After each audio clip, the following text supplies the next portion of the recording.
আজকে সকাল থেকে বৃষ্টি হইতেছে, আবহাওয়াটা অনেক সুন্দর।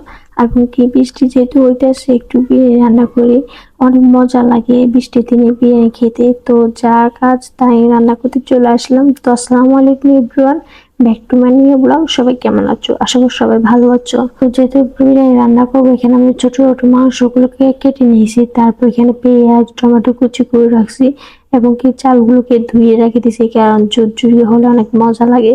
এদিক দিয়ে আমি কি করছি, মাছ বলতে মাংসগুলোকে ভেজে নিয়েছি ভালোভাবে।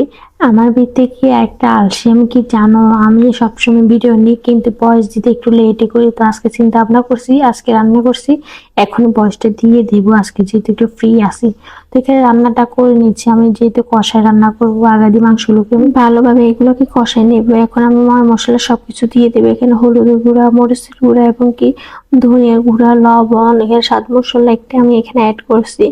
যেহেতু আমি এখানে কষায় রান্না করবো মাংসটা, এখানে আমি ভালোভাবে কষায় নিচ্ছি। তারপর একটু জল মানে পানি অ্যাড করে দিচ্ছি আর কি। আর আজকের ভিডিওটি কে কোথা থেকে দেখতে আসছো অবশ্যই কমেন্টে জানাই দিবা।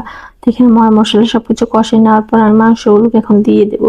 মাংসগুলো দেওয়ার পর আমি প্রায় 15 থেকে 10 মিনিটের মতো কষাবো, যেন স্বাদটা চলে আসে। আপনি যত কষাবেন ততই স্বাদ। আমার 10 মিনিট কষানোর পর এখানে পানি দিয়ে দিছি সামান্য অনুযায়ী। আমার যতটুকু পানি দেওয়ার দরকার আমি ততটুকু পানি দিয়ে দিছি। তো এদিকে আমি চলে আসলাম, যেহেতু বিরিয়ানি রান্না করবো, পোলাও চালগুলোকে দিয়ে আমি ভেজে নিয়েছি। প্রথমে আমি তেল দিছি, তেলগুলো একটু গরম হওয়ার সাথে সাথে পেঁয়াজ কুচি সবকিছু ময় মশলা দিয়ে আবার কষাই। ময় মশলা বলতে এখানে আমি পেঁয়াজ কুচি এবং কি পোলাও চাউলটা এইটাই দিছি ময় মশলা বলতে। তারপর আমি যেহেতু মুরগির মাংস কষানো আসলো ওইটাই দিয়ে দিছি। তো আজকে রান্নাটা কেমন হয়েছে অবশ্যই কমেন্টে জানাবেন। এভাবেই রান্না করে খেতে কিন্তু পোলাও চাউল দিচ্ছি, এটা চিকেন পোলাও চাল না, অনেক চিকেনও আছে, আরো চিকেন আছে, এগুলো দিয়ে রান্নাগুলো অনেক মজাই লাগে। তো আজকে রান্নাটা আমার কাছে অনেক মজাই লাগছে। আমি আমার হাতে রান্না বিরিয়ানিটি অনেক মজা হয় আমার কাছে মনে হয়। আর যেহেতু আমার রান্না শেষ, আমি ছোট একটা বাটি নিয়ে চলে আসলাম খাওয়ার জন্য। তো আজকের জন্য ভিডিওটা আর বেশি বড় করবো না, সবাই ভালো থাকবেন, সবাইকে আল্লাহ হাফেজ।